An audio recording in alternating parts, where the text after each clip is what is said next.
My father was an expert in agriculture and in building and construction, being in the engineers for 2 years in the Army.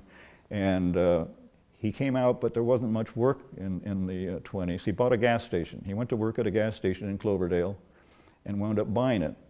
And everything was going fine until the crash of '29, and he lost the gas station. But he had a scout troop. He was the scoutmaster of a scout troop up there in Cloverdale, and it turned out that Senator Joseph Nolan, who he and his brother owned the Oakland Tribune newspaper, his son was in the scout troop. And it turned out that Joseph Nolan not only was a senator, he was also the chairman of the State Park Commission, and they had just started a brand new state park unit in 1931. And he liked what my father had done with his son in the park, in the scout troop, and he said, "Would you like to become a park ranger?" And my father said, "Sure." There wasn't much work in 1931. And so my father went to work, and his first job was putting together a park on the top of Mount Diablo. And so, but they had sent him down here in 1933. He was putting that park together in 31, 32. They sent him down here to put together parks in Big Sur and Point Lobos. So I was conceived down here. But then at the end of 1934, he had to go back up to Mount Diablo to finish the park up there.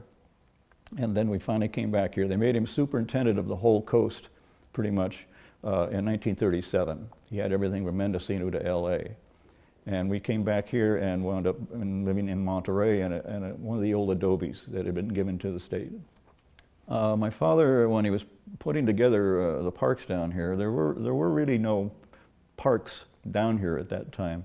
And there really was no formal superintendent's job or anything in that thing. He put together the Pfeiffer Park. The Pfeiffers had just given the property to the state, so he put in, but their name had to be used, so it was Pfeiffer State Park. Point Lobos had just been given away by the Allen family, had just given all the property for Point Lobos, and it was going to be a development. There was a big development that was going to go in there for housing, and they got it, and my father came down and went out there with his axe and started walking around, and there was a couple of other people that were working on it, a landscape architect from San Francisco and someone else, but it was my father that was in charge of really putting out the rules and regulations of what it should be. And he said it should be a reserve, no camping.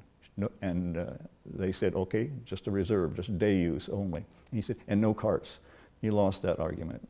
He thought there should be no cars in there, but obviously there are.